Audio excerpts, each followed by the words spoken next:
All right. Hello, everybody, and welcome to Abbe Museum's virtual programming today on Indigenous Methodologies. These virtual sessions are meant to highlight the ongoing work of Native researchers, scholars, and practitioners from across multiple disciplines. We'll be having additional presentations added to our spring lineup, so please make sure that you check out abbemuseum.org for all the information and make sure to follow us on social media in order to stay up with all the latest news. Before going any further, I would like to acknowledge the land from which the Abbe Museum is broadcasting today by reading our land acknowledgement. We are in the homeland of the Wabanaki, the people of the Dawn. We extend our respect and gratitude to the many Indigenous peoples and their ancestors whose rich histories and vibrant communities include the Abenaki, the Maliseet, Micmac, Passamaquoddy, and Penobscot nations, and all of the Native communities who have lived here for thousands of generations in what we now call Maine, New England, and the Canadian Maritimes. We make this acknowledgement aware of the continual violations of water, territorial rights, and sacred sites in the Wabanaki homeland. The Abbey is honored to collaborate with the Wabanaki as they share their stories. And again, I want to thank you all for joining us today. We've had a great turnout as far as people signing up, and I'm really glad to see so many people here with us tonight. And I'm really glad that you all get to hear Dr. Bonnie Newsom speak today. Dr. Newsom is a member of the Penobscot Nation and an archaeologist interested in pre-contact Wabanaki lifeways. She is an assistant professor of anthropology and associate faculty in the Climate Change Institute at the University of Maine. Through her research, Dr. Newsom seeks to humanize past peoples by exploring concepts of identity and human agency. Her current research centers on community engagement archaeology and Aboriginal ceramic technologies and Maine shell-bearing coastal sites. And for me personally, it's a pleasure to work with Dr. Newsom on various programs, including the Archaeological Advisory Committee here at the Abbe Museum. I invite attendees to submit questions using the Q&A box. We have set aside some time at the end of the program to go through questions from the audience. And Dr. Newsom, thank you so much for being with us today. I really appreciate having you here. And I'm going to be turning off my camera and my mic, and you are free to take over the platform. Thank you, Star.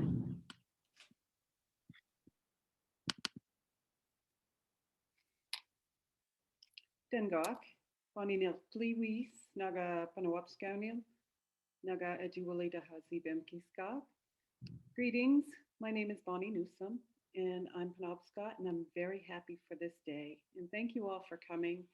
I'd like to thank the Abbe Museum in particular for inviting me to participate in their Indigenous Methodologies series. My presentation today focuses on an Indigenous archaeology project associated with the former World War II German POW camp located on the Passamaquoddy Reservation at Motahkokmikuk, or Indian Township near Princeton, Maine.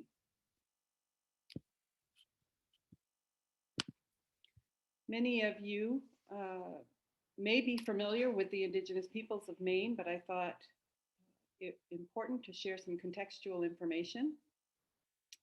I would like to orient you geographically to the project location. Here you can see there are 4 federally recognized tribes in Maine. Each is self-governed. The tribes maintain close ties with each other and are connected through kinship, languages, and shared cultural practices. And very often the tribes align themselves politically on issues of common interest.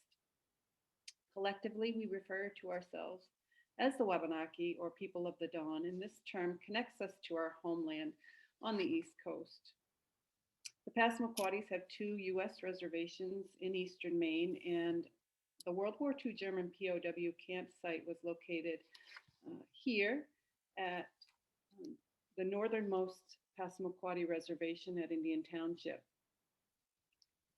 And I became involved in the POW camp archaeology project in the late summer of 2013 when Donald Sochtoma, the Passamaquoddy Tribal Historic Preservation Officer, asked me if I would be interested in working with his office to conduct the archaeological investigations at the site.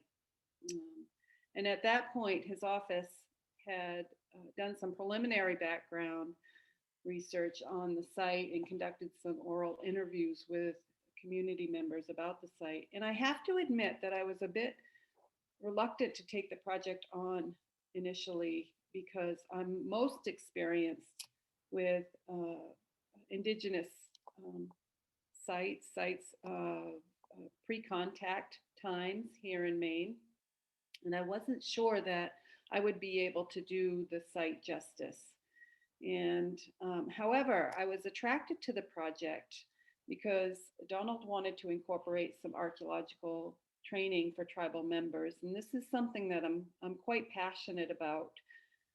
Because of this element of the project, I agreed to do the work. And I have to say that I'm really thrilled to have had this opportunity. It's one of the most fascinating and rewarding projects that I've ever worked on, and I'm grateful to both Donald and the Passamaquoddy community for giving me this opportunity. One of my responsibilities as a co-principal investigator was to put the Indian Township prisoner of war camp into its historical context. And by way of background, I'm going to share some of that context with you today. During World War II, German prisoner of war camps were established in the United States to assist uh, Great Britain and other Allied countries in housing World War II prisoners between 1943 and 1946. And the US housed over 350,000 German prisoners in 700 camps, which were located in in 46 states. And following their capture by Allied forces in places like Africa and Normandy, um, the, the German POWs were asked to volunteer to serve out their imprisonment in the US because of England and France's inability to feed and house hundreds of thousands of prisoners. And faced with a multitude of uncertainties, many Germans volunteered to come to the United States. And this image illustrates the magnitude of the problem. These are German POWs waiting for food at a camp in France in 1944. And given that this was the first major effort to incarcerate large numbers of POWs in the US, really since the Civil War, the US War Department was really unprepared to administer a POW program of such scale. And management policies at that time were not well defined, particularly in areas of security and camp administration. The Geneva Convention provided a general framework for treatment of prisoners, but lacked specifics and practical guidance. So in 1943, Brigadier General Blackshear Bryan assumed command of the department's POW division, and his philosophy was one of being a firm but fair leader, and that really shaped management and treatment of the prisoners. And as a result, many of the documented accounts of camp life by former prisoners in the US are positive. Close adherence to the Geneva Convention assured that prisoners were treated humanely and also prevented retaliation against US prisoners overseas. However, this raised issues here at home, particularly with African American and Japanese American communities whose treatment at that time was substandard and or even substandard to the treatment of prisoners of war, and Native people as well fell into that same category in terms of having this disparity in treatment between how prisoners were treated and how Americans in marginalized communities were treated.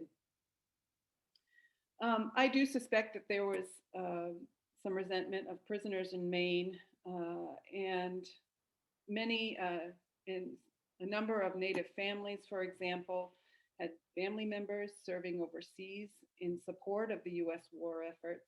And it was probably very hard to see Germans being treated so well when Indigenous peoples were struggling to survive in their own homeland. So the War Department placed an emphasis on isolation and security during the initial phases of POW and internment, and they mandated placing camps away from urban areas for security purposes. In the rural areas of Maine were among the locations selected for German POW encampments. There were 7 German POW camps established here in Maine. In February of 1944, Maine Congresswoman Margaret Chase Smith announced that German POWs would be sent to Maine to serve in the lumber and agricultural industries primarily. The POW camp up here at Holton served as the main base camp, and then the rest of these were branch camps located in places like Augusta and Bangor, Spencer Lake, Seboomic, and of course, Indian Township. And this Indian Township camp opened in the spring of 1944 using former Civilian Conservation Corps buildings as a base. This is a list of companies that would employ German prisoners. And at the time, tabulating cardstock was used by the US Army, and Hollingsworth and Whitney was the only company in the world producing it. And so there was a high demand for Maine's logging resources at that time. And because many of the workers in these industries were supporting the war effort, they were facing challenges in terms of their ability to keep and maintain a workforce.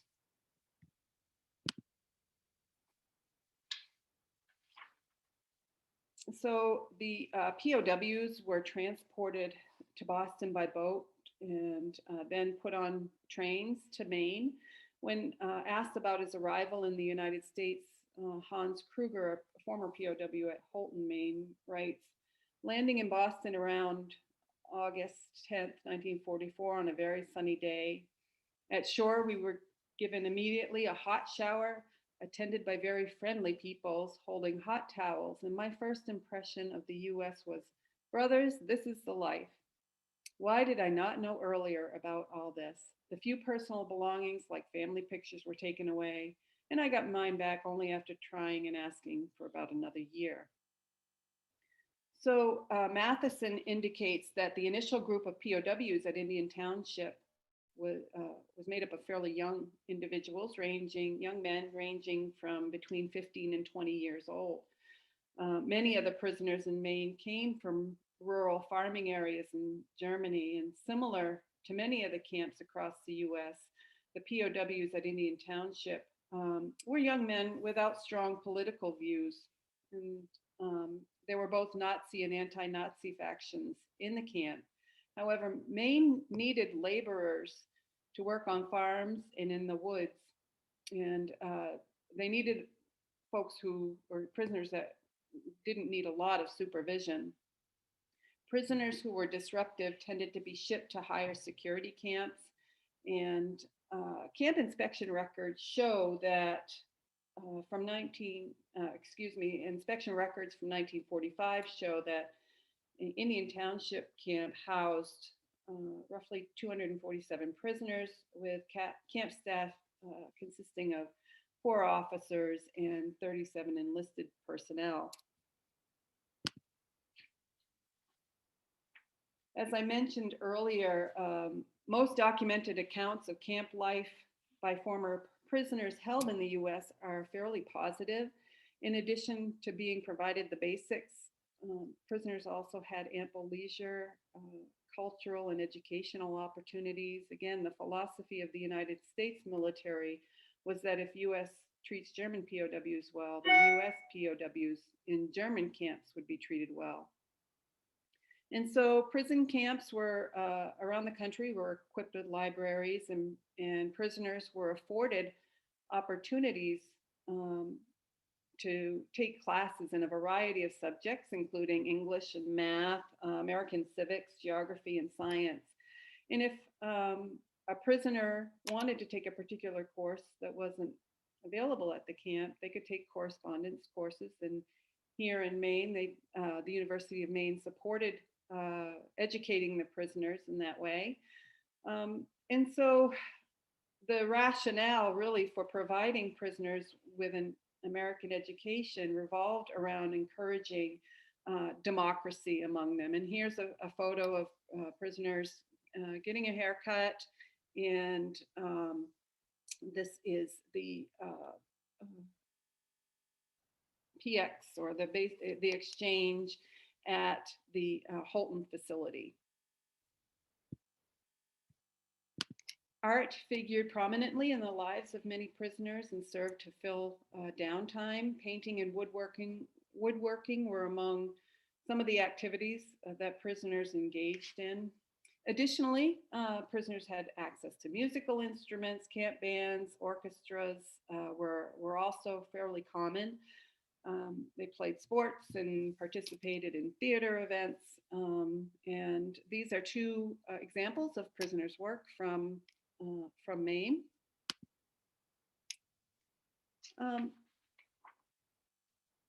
A prisoner newsletter was also generated out of the Holton POW base camp, and it included segments from various camps around the state. And this image gives you some insight into camp life.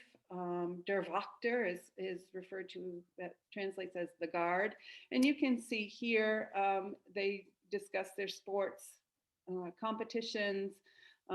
They also use this newsletter to talk much about the forest industry.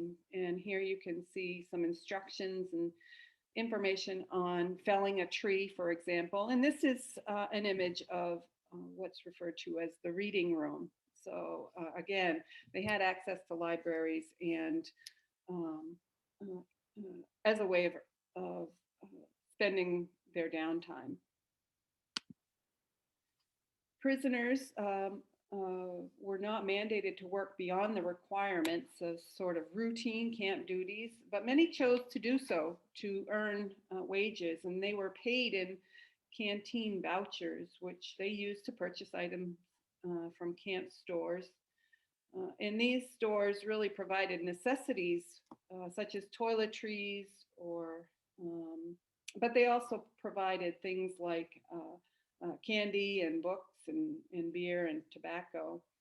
Prisoners were paid 80 cents per day, and they had the option to spend their earnings or save them in a government-sponsored account. And at the end of the war, they were able to collect any saved earnings, which assisted them in transitioning back home to Germany.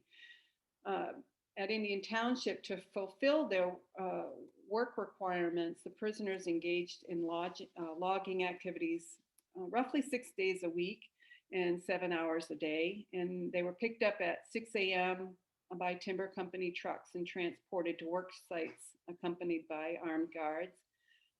They were required to cut stump wood and haul it using horses, and crews numbered roughly 40 prisoners plus an interpreter. And each prisoner had a quota of 3/5 of a cord of wood per day, which they were paid 80 cents. And prisoners were able to earn additional money if they cut more than their share.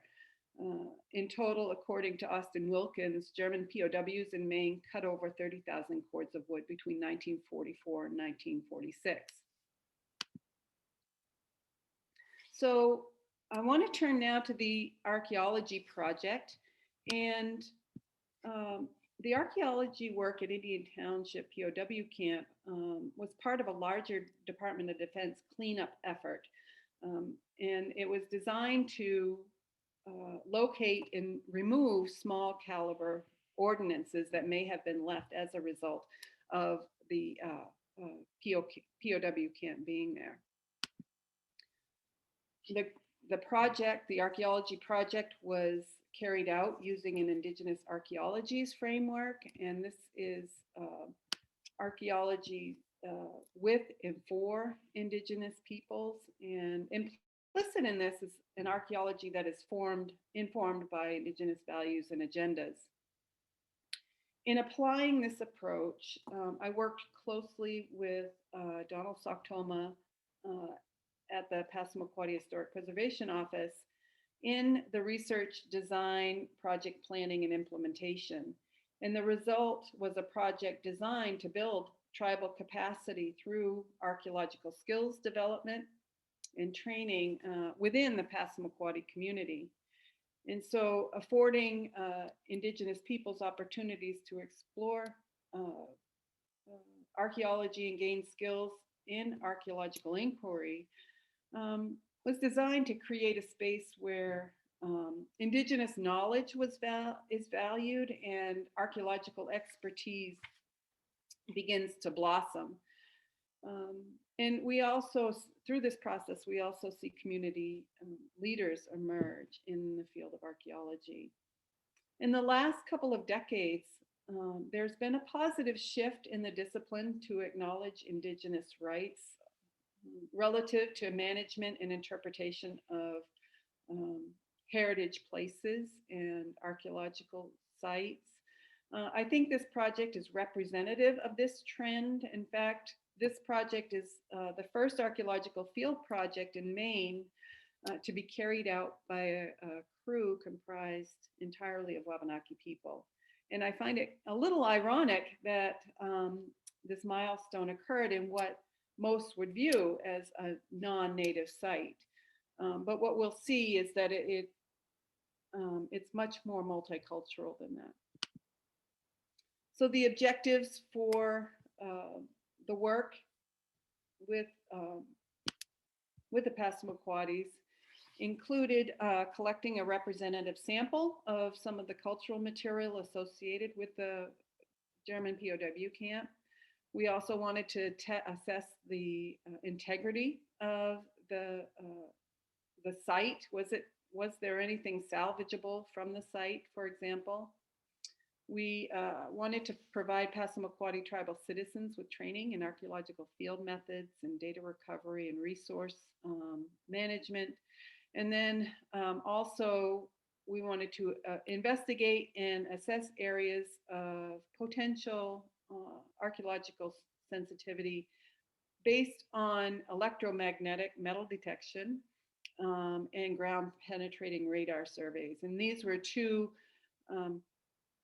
techniques used at this within this project as well.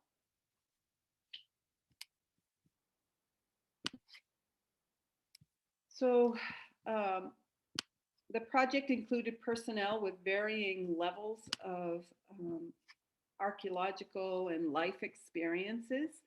Some members of the team held post-secondary degrees in archaeology and others in other related disciplines, and others did not have archaeology experience, but brought their valuable life experience to bear on some of our findings, that's for sure. For example, one individual was skilled as a mechanic, and he was extremely helpful in identifying tools and parts of cars that we happened to encounter. Another individual was a skilled illustrator, and she picked up really quickly the art of making sketch maps at on the site. Also on the crew was a descendant of a relationship between one of the prisoners held at the camp and a Passamaquoddy woman. And for me, he really helped to humanize our work and remind us that this story is not just a German story, it's a Passamaquoddy story as well.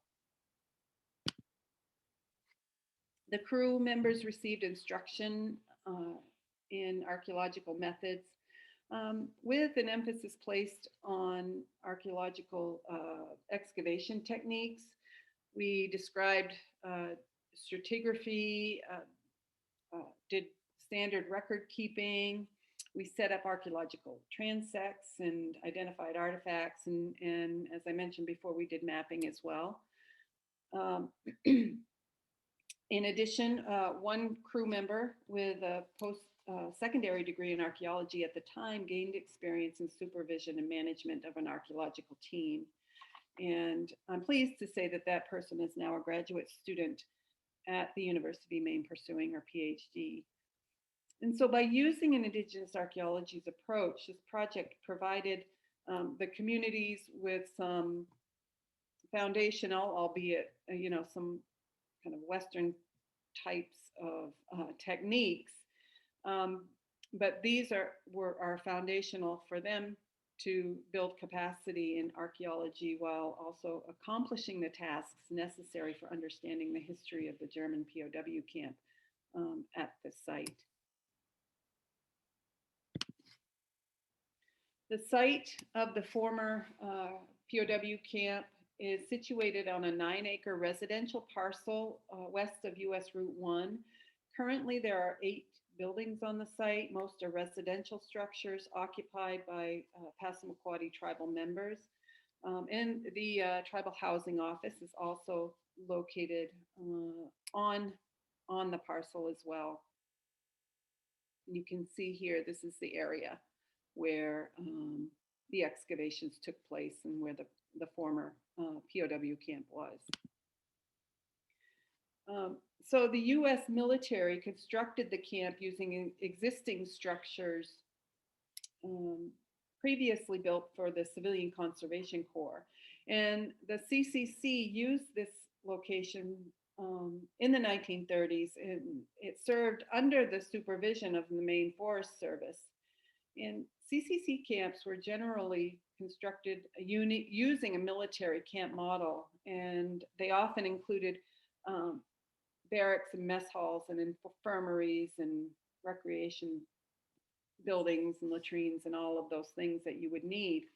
And construction of the CCC camps was typically done with local resources and materials, and this provided an influx into the economy that was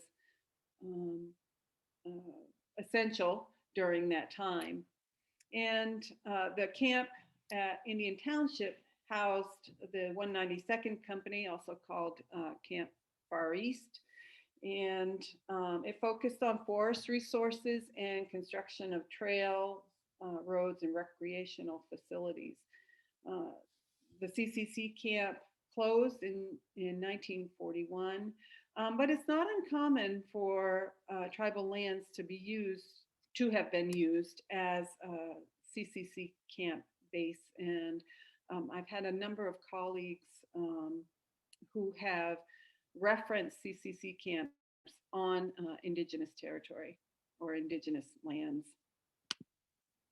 The site has undergone significant disturbance resulting from a demolition effort in the 1950s. And here you can see some of the remnants of that.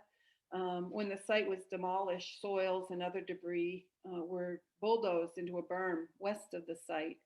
And that berm is still visible along the site's western boundary near the wood line.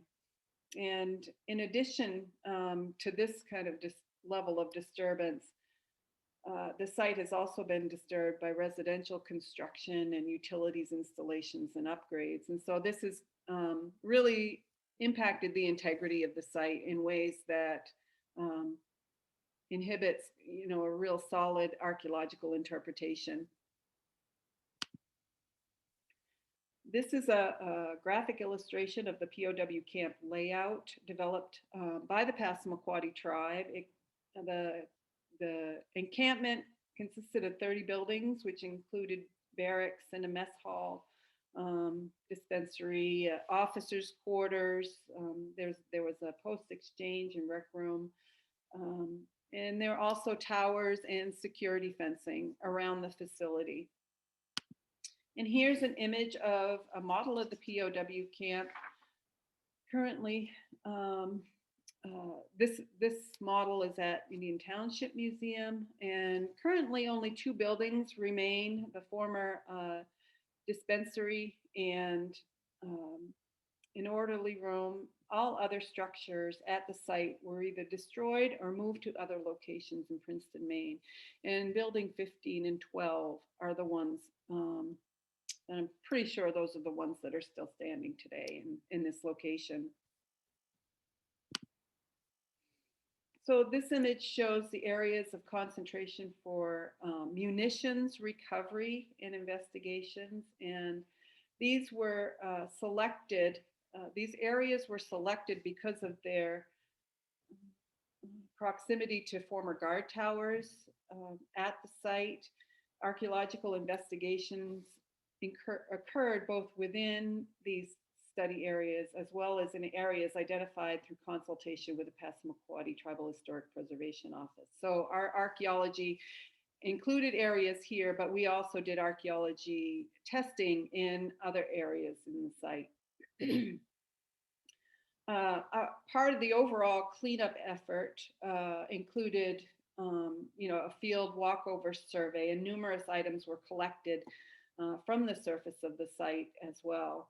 All of these materials are currently housed at the Passamaquoddy Cultural Heritage Center and Museum at Indian Township. And our field methods were pretty conventional, but one technique used here, as I mentioned earlier, was ground penetrating radar. And this technique was used to identify what's referred to as anomalies under the ground, or things that are out of the ordinary. And when those anomalies were identified through ground penetrating radar, it was they were assessed and determined whether or not some sort of subsurface testing would take place.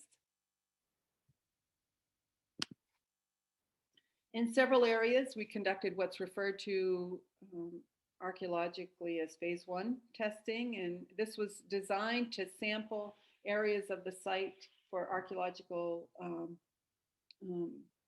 materials related to the POW camp, and also to see if there was any of the site integrity left. In this image, we're testing an area adjacent to one of the former POW buildings. Because the structure was still standing, you can see it here, because it was still standing, we thought this area would be most likely to have some preservation of original POW camp materials. And unfortunately, this area produced very little in the way of material culture. And we tested other areas of the site that were identified through GPR and identified anomalies in the ground. And again, we did encounter a variety of materials through that process.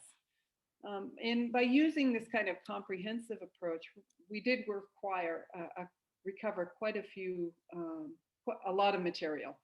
And it included things like automobile parts, household goods, timber harvesting related items, metal scraps, things that we couldn't identify as well.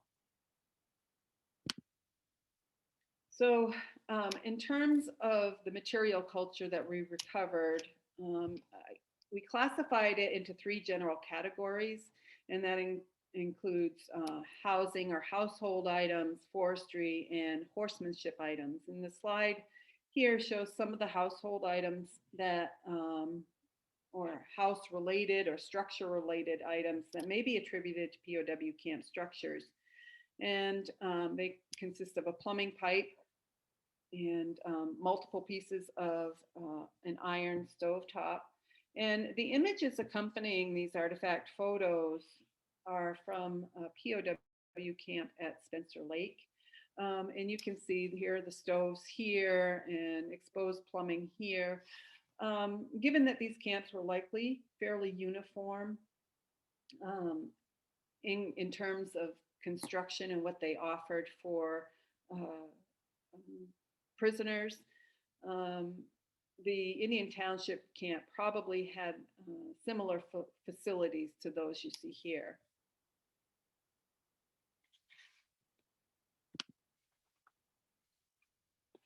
So in addition to the household items, the logging industry is really well represented in the collection. Here we have some logging items recovered from the site. They include a boom dog, which is a common logging tool used to secure chains to the end of logs. And you can also see here a logging hook. This is a hook head spike. These are all common forestry tools. We also recovered several axe heads as well as a pick pole or pike pole, and these were used for moving logs, typically on water. You attach it to the end of a long wooden handle and move logs along the water.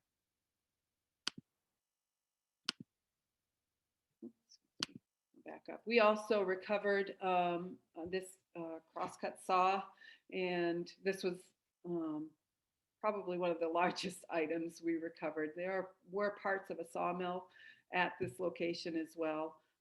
Again, an indicator of kind of the logging industry and the timber harvesting activities at this location. Horses were a significant part of the logging work performed by German prisoners in Maine.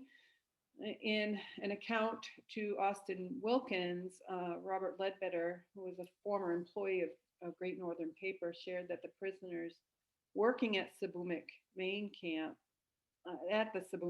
camp, loved horses to the extent that many of them used their noon lunch and rest period to card down their companion working animals. And you have to remember that many of these young men came from farms in rural areas.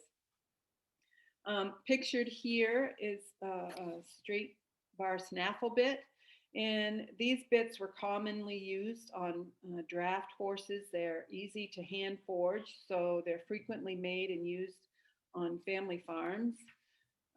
We also recovered a horse harness, which you can see here, and a horseshoe. So these are kind of the general materials. There were quite a few other items collected, and they fall within these three general categories for the most part, although there are some more contemporary pieces such as auto parts and those kinds of things. But in terms of connections to the POW camp, I think that it's safe to say that many of these things may have been affiliated with that use of the site.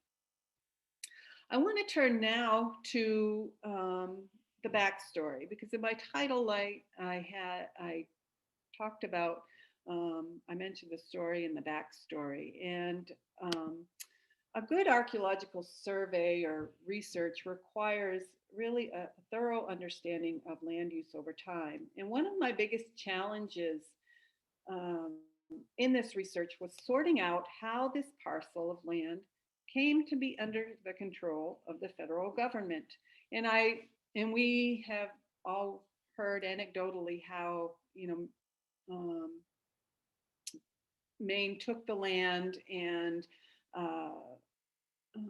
used it for their own purposes, and I knew that story, but what I didn't know was kind of the pieces of the puzzle. How did that happen? And like much of tribal territory in the state of Maine, this parcel has been subject, and much of Indian Township has been subject to a series of illegal land transactions that dispossess Passamaquoddies of their homeland.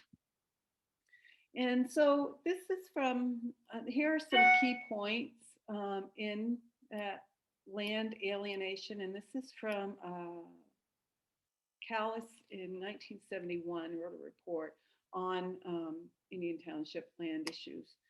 And we know that this area served as Aboriginal territory for the Passamaquoddies and for 10,000 or 12,000 years.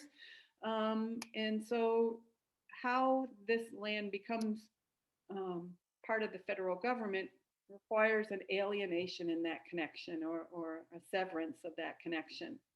And so we see evidence of this through land documents. And so in 1794, Passamaquoddies entered into a treaty with then Massachusetts, because Maine was Massachusetts until 1820.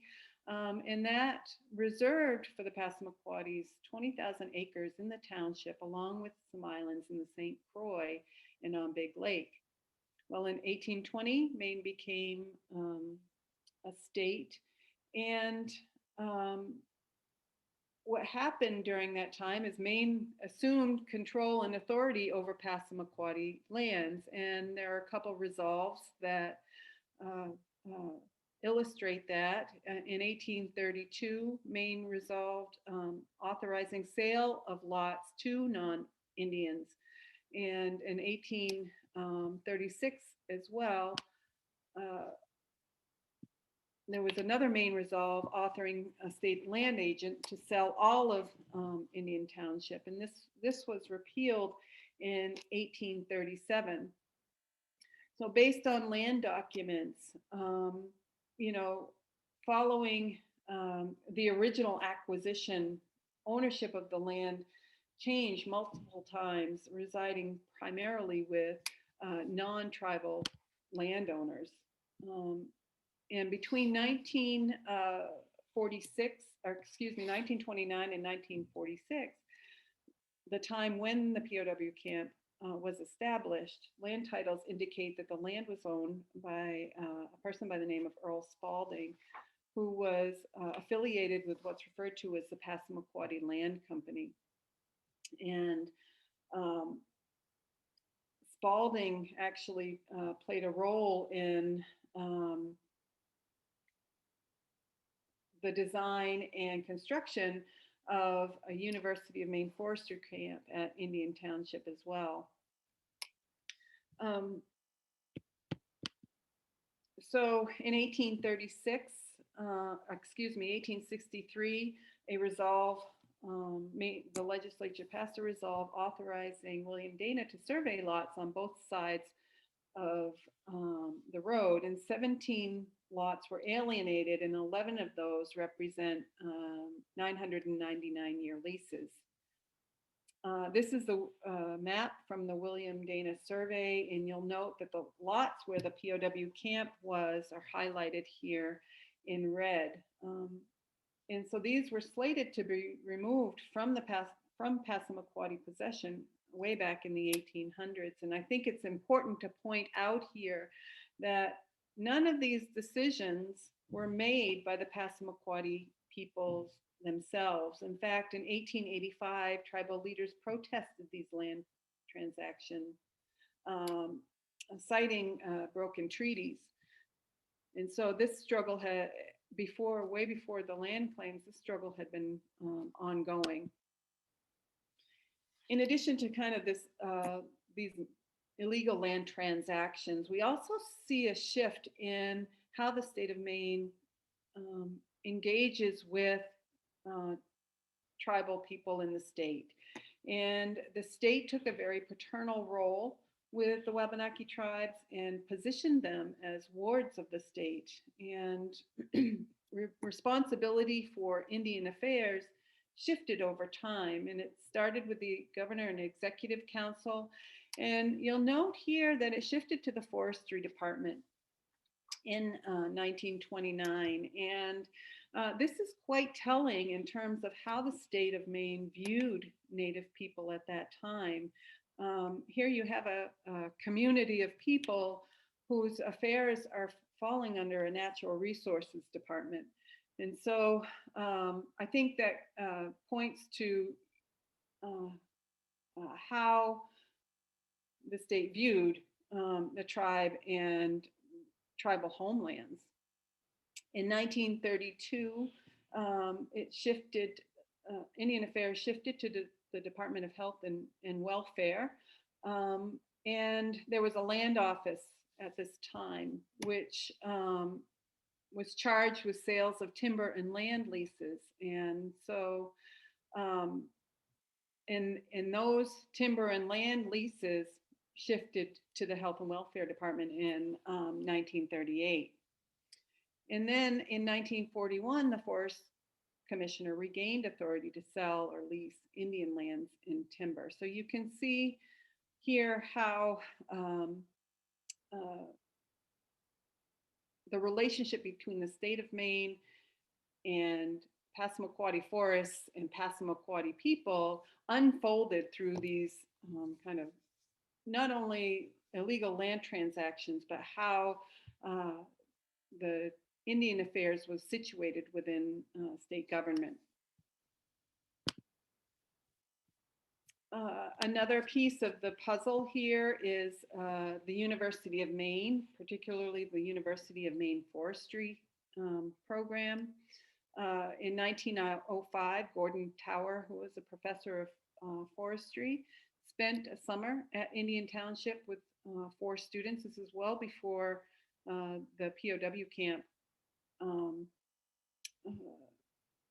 was established. And at that time, they mapped the entire township, and that map served as a guide for establishing a permanent humane forestry camp. Summer camp started in 1913, and that was led by Professor John Briscoe. And at that time, an agreement between Maine Forest Commissioner and Professor Briscoe was arranged, and to use Indian land to provide students with an opportunity to do some forestry work. So as UMaine kind of forestry sought to establish a permanent educational camp, many of our foresters, here in the state, cut their teeth, so to speak, on Passamaquoddy lands. And I think that's something that we don't really recognize and acknowledge enough. And I think in terms of the overall land parcel, Indian Township has done a lot in terms of our understanding or our advancement in the forest industry in the state of Maine.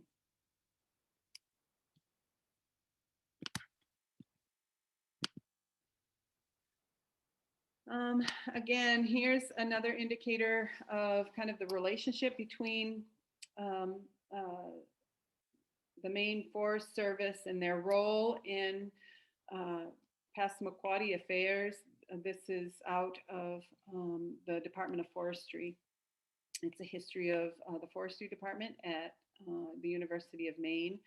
And you'll note here that they were trying to think of a place where they could host students for training in forestry. And they note here that since the town was held by the Maine Forest Service in trusteeship for the Passamaquoddy Indians, students would be able to assist in developing the area for sustained yield management. And so what you see here is a state school taking the opportunity to use tribal lands as a place for training students. So I'm going to fast forward a bit because of time, and so that we have enough time for questions. But the CCC camps were established in the 1930s, and then from there, the POW camp was established at Indian Township. And so that piece of the pie, or the puzzle, excuse me, is unclear to me at this point. Who made that decision about using those parcels of land to shift over into a federal status, in order to use it for both the CCC camp and the POW camp. And so if we fast forward to 1980s, Passamaquoddies knew of all this. And, you have to realize that the 30s and 40s were really tough times for Indigenous peoples in the state of Maine. And um, if you think about uh, folks coming home after serving in war who did not even have the right to vote and seeing German prisoners in their homelands being treated better than their own families in many cases, you can see where you might have uh, um,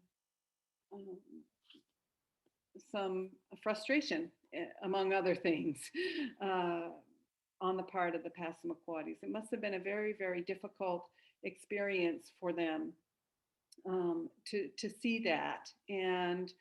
Um, and so fighting to get that parcel back, it was important.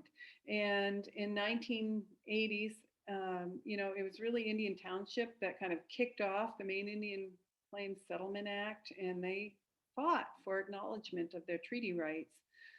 They ended up having to use funds from the land claims to purchase the land back. But they did. And in 2007, the Department of Interior surveyed the land and shifted it to reservation status. And so I think in terms of resilience, the Passamaquoddies at Indian Township and all tribal people in Maine are uh, good examples of how to be resilient despite all of the challenges that you face in terms of being a marginalized um, population in this country today. And so, with that, um, I just want to say that I went into this project thinking that this was going to be a story about German prisoners. And what it really is a story about people and relationships. And it's a story that reflects not just the POW experience, but it's one that reflects the Passamaquoddy experience as well. And I think as archaeologists and Indigenous peoples, it really epitomizes this notion that as Indigenous people, we are part and parcel of every story that has come after us, that has occurred since European contact. And so when we think about kind of Indigenous archaeologies and we couch it in terms of a um, just being on Indigenous types of um, archaeological sites, I, I think we're flawed, and we need to be mindful that Indigenous history and culture is uh, uh, integral to everything that happens in this country post kind of European contact. So I want to close by saying that I am deeply indebted to Donald Sochtoma and the Passamaquoddy tribe for allowing me to, you know, help them with this work. And I feel like they are an inspiration. This community is an inspiration, and they're um, culturally strong and working really hard to preserve kind of their culture and heritage. And I'm grateful to be part of this, and I've grown a lot through this experience. And I look forward really to continued work with the tribes in Maine and giving voice to them in terms of archaeology. So with that, I just have to, these are some of my sources and places where I've gotten information from and people who have helped me along the way. And these are my references. And I will stop sharing my screen now, and I'm happy to take any questions that you might have.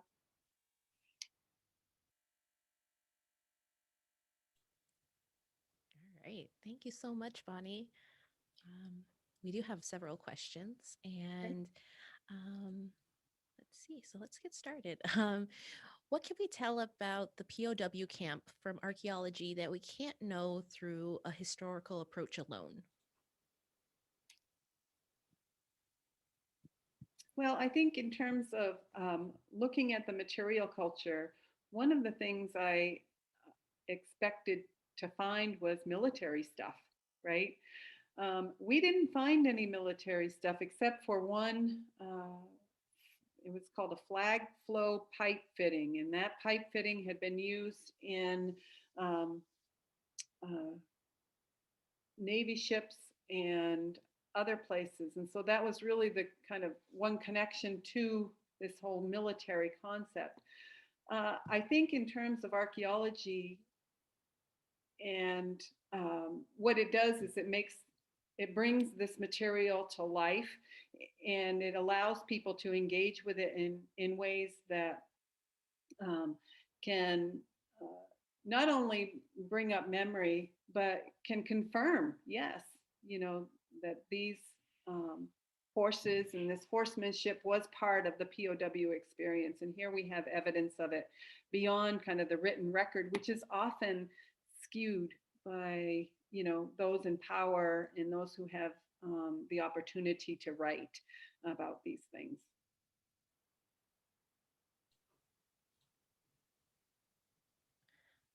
We have a question about William Dana, and they're asking if William Dana is Passamaquoddy. No, Okay. no, he was not. So that's an easy answer right there. Mhm. And I find your citing of the 1929 of citing of 1929 as quite interesting, as it is the date of the Seaboard Paper Company's opening in Bucksport. I wonder if the transfer of lands back to the forestry department was connected to the timber supply needed for the expanding of the paper industry. Do you know of any study or evidence to research this issue? Uh, I guess my advice on that, I don't know the answer to that question, and it's a good lead. But I guess my answer to that would be one of the things that I'd like to get at is the Great Northern Paper records that are in special collections at Orono, and I have not had the opportunity to do that, but that might be a place where you could start. The other thought is the Department of Forestry records as well in the Forestry Commissioner's office. There may be archives related to that might get to some of that information. Mhm. All right. Um, we have one. Let's see. Were there any legal challenges to the taking of land as part of the Dana survey? There were no legal challenges to my knowledge, but there was past tribal folks did step up and say, "Hey, this isn't right," and so I think again they were people who did not have power in kind of that state organization organizational structure, and so they raised these issues multiple times, and you can see that in the records. But to my knowledge, there were no real legal. And I could be wrong in this, but I don't recall seeing any kind of legal action. Mhm. We have somebody that says, great presentation, Dr. Newsom. Do you know how the state justified the land taking? I'm curious about the language that they used." I think it was um, part of the reason that they took the land. And I'm a little biased in this, I will say, but I feel like, um, I feel like they felt they had the power to do so. Um, and I don't know, it's really fuzzy. And I Mhm. don't know specifically kind of the language that they used. But again, you have to remember that Indian tribes at that time were considered wards of the state. So I think the land taking was kind of couched in this term of taking care of the communities, because some monies from the leases did make it back to the communities. However, it wasn't nearly what was it just wasn't representative of what was actually made off those lands. Mhm. We have somebody else thanking you for your presentation. This is an incredibly rich and multi-layered project that exists at the intersection of so many different narratives. Mhm. What are the next steps for this project? And how has this work made you rethink your pre-contact archaeological work? Well, next steps for this project, I've been working on a book um, to kind of capture all the various pieces of this project for some time. I hope to finish that um, in the summer. And one of the pieces that I want to explore more, and I have to do this um, in concert with the Passamaquoddies, is talking about kind of this whole notion of relationships between Passamaquoddy people and um, German prisoners. And so I'd like to explore that sensitively with the communities a little more, if that's something that they feel would be appropriate. Um, but ultimately, I think future steps is something that I need to do in collaboration with the Passamaquoddies. And so I feel like um, I'm not comfortable saying I'd like to do X, Y, Mhm. Z without consulting with them first to see what we should do next, if Yeah. anything. And then the last part of that question was asking, has it like affected or has it made you rethink the way you do pre-contact archaeological work? I think it has. I think in terms of thinking about connectedness and how people are connected despite what our material record might say, Mhm. I think about that in terms of how I perhaps interpret stone tools or ceramics and think about it in a more um, uh, broad way, because it's not often just one group's story in any of these. And I think sometimes as archaeologists, we like to compartmentalize um, our stories into, nice, neat categories. And so I think for me, thinking about pre-contact lifeways has been, um, it's informed me in ways to question kind of that model. Mhm. That's a Were, great question, by the yeah, way. it is. Were any German POWs allowed to stay in Maine after the war? Yes, German POWs. In fact, I think there is a doctor in the southern, and I'm not sure if he's still alive, but there was one German POW who I heard of that was in um, the southern part of the state working as a doctor. And other German POWs have come back to visit.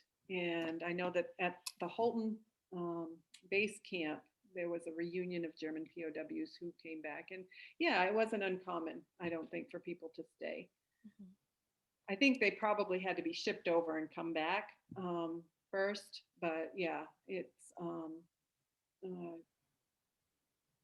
you know, human beings are quite mobile. Yeah. So, yes. We have a question about the POW art. Hmm. And how are the paintings discovered and preserved over all these years? Um, and are there more that I could see somewhere? And then, The images that I showed are at the Maine Historical Society, and they're on the Maine Memory Network, and there are others there. What they do to conserve artwork is outside of my area of expertise, but they have preserved them quite well, and as you can see, they've digitized them as well. I will say to this though, the Der Wachter newsletter is an amazing um, resource for prisoner art, because a lot of the entries in there, people would do artwork and poetry, and those are available online through the University of Maine Special Collections. So if you're interested in kind of seeing German art through that lens, that's a good place to go. They are all in German, so you have to do a little translation in order to understand what they're trying to convey. But they are a wonderful resource in terms of exploring the art of prisoners. Mhm. Um, do records show how many Passamaquoddy served in World War II? Yes, I'm sure we have that information, but I don't. I don't know how many. There were a number of them, and somebody like Donald Sochtoma could probably answer that really quickly. But Mhm. um, yes, those records are available. Somebody says, I apologize if I missed this answer already, or if you already discussed it earlier in your talk, but they wanted to know if the POWs were Nazi soldiers.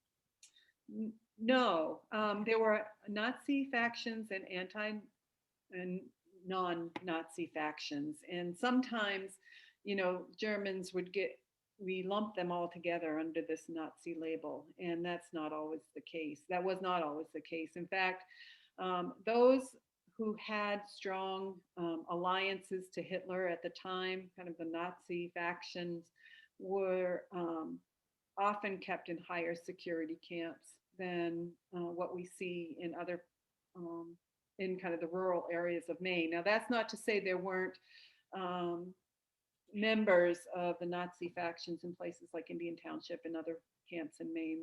There were, but for the most part, uh, the military tried to uh, uh, keep them separate because having kind of that mentality, or what they viewed as that mentality, would inspire disruptions in camps and that kind of thing. So they were generally kept in areas apart from the non-Nazi factions. Mhm. Do you know if there are any recordings of interviews with former POWs? Yes, if the Holton uh, POW camp. There's been a lot of work around that. There's a great video of the reunion, and I think it's called "Don't Fence Me In," and um, and I would highly recommend that. I think it's available through Maine Libraries systems as well. So it's a nice little video about the Holton group coming back for a visit, and they do talk about their experiences there. Can you speak at all to the oral histories from from the Passamaquoddy about the presence of these um, POW camps in their homeland? What I know is just largely anecdotal from my conversations with Donald. I do know that from those conversations that there was um, a bit of resentment, particularly among those soldiers coming back, those Passamaquoddies coming back to the United States and seeing, kind of this German prisoner of war camp on their homeland. So, but I think, in terms of oral histories, that's another area that's worthwhile to look at, I think. But I think those stories need to come out with the approval of the community, of course. Absolutely. Then I have a personal question. I'm wondering, I know that you're a big advocate of Indigenous archaeology, and I'm wondering if you could share why that's so important to you and the effects that you've seen of that work in your own lifetime. No, that's a great question. Well, so archaeology has really dark history in terms of um, assuming the right and authority over Indigenous heritage.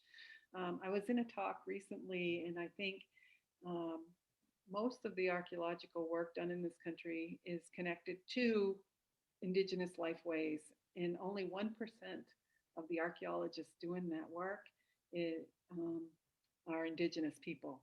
And so we have very few people who are involved in that. And there's good reason for that. Um, Again, archaeology and, it has a bad history where grave excavations and studying people without anybody's permission and, collecting our material heritage and not giving that information or not sharing that information and not consulting with Indigenous peoples about the work that's being done. And so, from my perspective, I came into archaeology because I wanted to help people.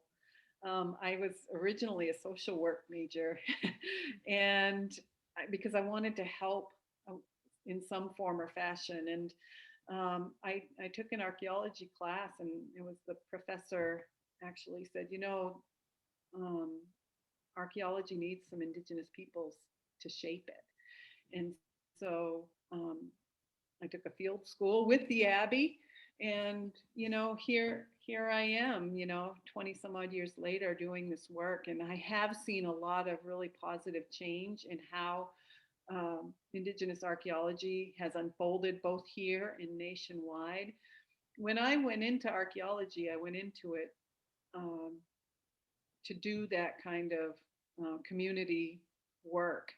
And Indigenous archaeology as a theoretical framework was not part of my vocabulary at that time. I just did what I did because it was the right thing to do in my mind.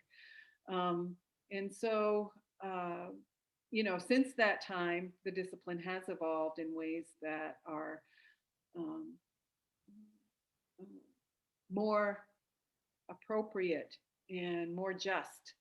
And we have a long way to go, but I am encouraged because I do see young people, young Indigenous people coming up and really connecting with the material culture of their ancestors. And it's a hard thing for me to describe, but when you have the opportunity to hold something in your hands that your ancestors created or may have actually led to you surviving, or you being here, that's pretty powerful to me. And I think by opening spaces where Wabanaki people can have a voice in shaping how that work is done, um, is uh, is what I hope to achieve as kind of my legacy.